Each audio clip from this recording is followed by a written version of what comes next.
This is Chapter 2, Section 7 in the reading of A Course in Miracles. You may still complain about fear, but you nevertheless persist in making yourself fearful. I have already indicated that you cannot ask me to release you from fear. I know it does not exist, but you do not.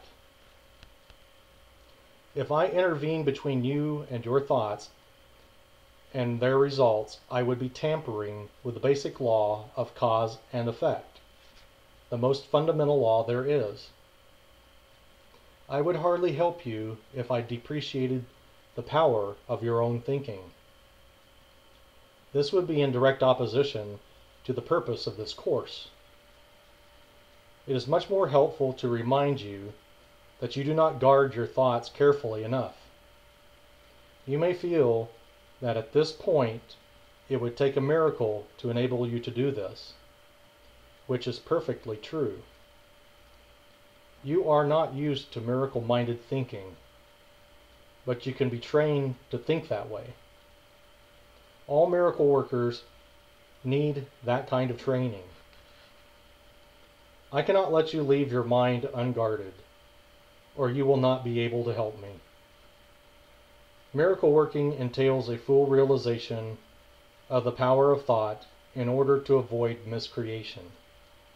Otherwise, a miracle will be necessary to set the mind itself straight, a circular process that would not foster the time collapse for which the miracle was intended. The miracle worker must have genuine respect for true cause and effect as a necessary condition for the miracle to occur. Both miracles and fear come from thoughts. If you are not free to choose one, you would also not be free to choose the other. By choosing the miracle, you have rejected fear, if only temporarily. You have been fearful of everyone and everything. You are afraid of God, of me, and of yourself. You have misperceived or miscreated us and believe in what you have made. You would not have done this if you were not afraid of your own thoughts. The fearful must miscreate because they misperceive creation. When you miscreate, you are in pain. The cause and effect principle now becomes a real expediter, though only temporarily. Actually, cause is a term properly belonging to God and his effect as his Son.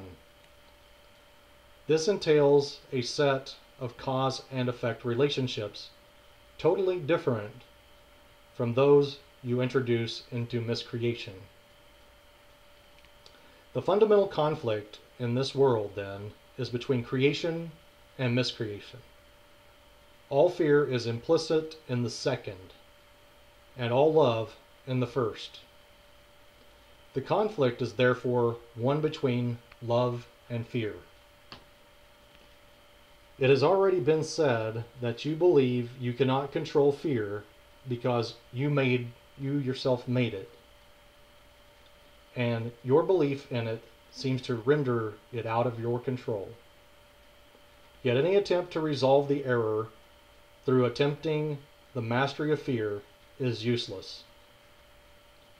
In fact, it asserts the power of fear by the very assumption that it need to be mastered. The true resolution rests entirely on mastery through love.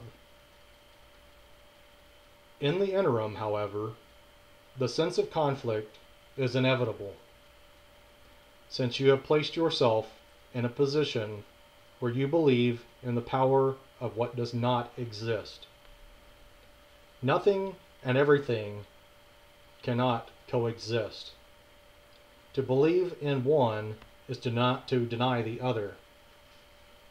Fear is really nothing and love is everything.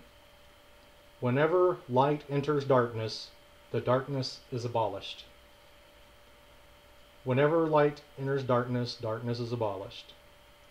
What you believe is true for you. In this sense, the separation has occurred, and to deny it is merely to use denial inappropriately. However, to concentrate on error is only a further error. The initial corrective procedure is to recognize temporarily that there is a problem, but only as an indication that immediate correction is needed. This establishes a state of mind in which the atonement can be accepted without delay. It should be emphasized, however, that ultimately no compromise is possible between everything and nothing. Time is essentially a device by which all compromise is, in this respect, can be given up. It only seems to be abolished by degrees, because time itself involves intervals that do not exist. Miscreation made this necessary as a corrective device. The statement, "For God so loved the world, that he gave his only begotten Son, that whosoever believeth in him should not perish, but have everlasting life," needs only one slight correction to be meaningful in this context. He gave it to his only begotten Son. It should especially be noted that God has only one Son. If all his creations are his sons, everyone must be an integral part of the whole sonship. The sonship in its oneness transcends the sum of its parts. The sonship in its oneness transcends the sum of its parts. However, this is obscured as long as any of the parts is missing. That is why the conflict cannot ultimately be resolved until all the parts of the sonship have returned. Only then can the meaning of wholeness in the true sense be understood. Any part of the sonship can believe in error or incompleteness if he so chooses. However, if he does so, he is believing in the existence of nothingness. The correction of this error is the atonement. I have already briefly spoken about readiness, but some additional points might be helpful here. Readiness is only the prerequisite for accomplishment. The two should not be confused. As soon as a state of readiness occurs, there is usually some degree of desire to accomplish, but it is by no means necessarily undivided. The state does not imply more than a potential for a change of mind. Confidence cannot develop fully until mastery has been accomplished. We have already attempted to correct the fundamental error that fear can be mastered, and have emphasized that only real mastery is through love. Readiness is only the beginning of confidence. You may think this implies that an enormous amount of time is necessary between readiness and mastery, but let me remind you that time and space are under my control. That is the end of Chapter 2, Section 7 in the reading of A Course in Miracles.